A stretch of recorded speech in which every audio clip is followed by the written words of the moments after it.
Here we've got the 18-foot ensuite rear door Manta Ray by New Age. But what's it doing at Best Aussie Vans? Well, it's a New Age. This company has made a massive impact on the Australian caravan scene in very short order. And this van here, it's a good, honest, reliable, top value for money rig. What makes this van a special edition is that New Age has designed the van based on customer feedback. They've made a few new additions to the van that customers apparently really wanted, such as the silver cladding, black checker plate, extra storage and a few other things like that. In terms of construction, you've got a Meranti timber frame with aluminium cladding. You've got the 6-inch drawbar and 4-inch main rails for the chassis, tandem axle, leaf spring suspension, traditional, good value. Look, I really like the powder-coated checker plate finishes. It adds a degree of protection for the van, but also gives it a nice look with the black powder coating. And they've carried that checker plating inside, which I thought was an interesting touch. Yeah, on the skirting as you walk in, the entrance there, it has the black checker plate too, which is unusual, but it works well. Yeah. As far as external storage goes, the Manta Ray does really quite well. You've got a big tunnel storage system, but also this toolbox on the A-frame that's custom made specifically for this van.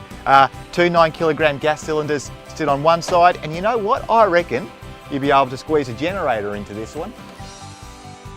I noticed the sort of abundant outside storage, I suppose, with that big toolbox on the front, although half of it is dedicated to the 2 9-kilo gas cylinders, which was apparently something that New Age customers were looking for, to have their gas cylinders protected in a toolbox.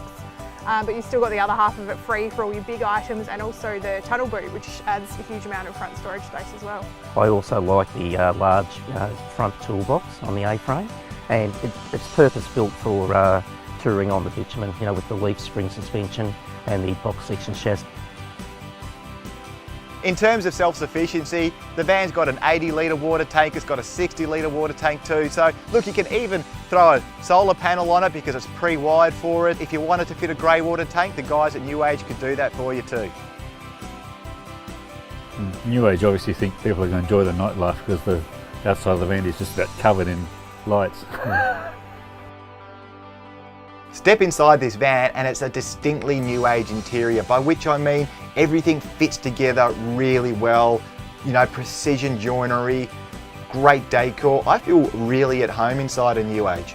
The thing about 18-footers is that by nature they're compact vans, but that doesn't mean you need to skimp on the good features. And here we've got a good sized 3-way fridge. You know, you've got a TV that can be swiveled around so that you can view it from the bed, microwave, cooking facilities, and just a really good spread of storage too. This is a nice van. It has the usual sort of front island bed, full width rear bathroom, which works really well. And in this van in particular, given the length, everything is nicely proportioned, I guess. Nothing is too squashed up to fit everything else in. So you've got a decent sized kitchen and a decent sized dinette. Considering this is an 18-foot van, this bathroom is surprisingly spacious. It's got everything that you need, including a wall-mounted washing machine. Did you know that New Age was the first caravan company in Australia to fit wall-mounted washing machines? And for good reason too. They save space and it's a good unit. You can get this same van as a 20-footer. Effectively, the 18-footer is a condensed version of its bigger brother. It's got all the same features, the same layout, even the bathroom. With a tear of 2160 and an ATM of just under 2.5 tonne, it'll sit nicely behind the Prado as you get about Australia having some awesome adventures.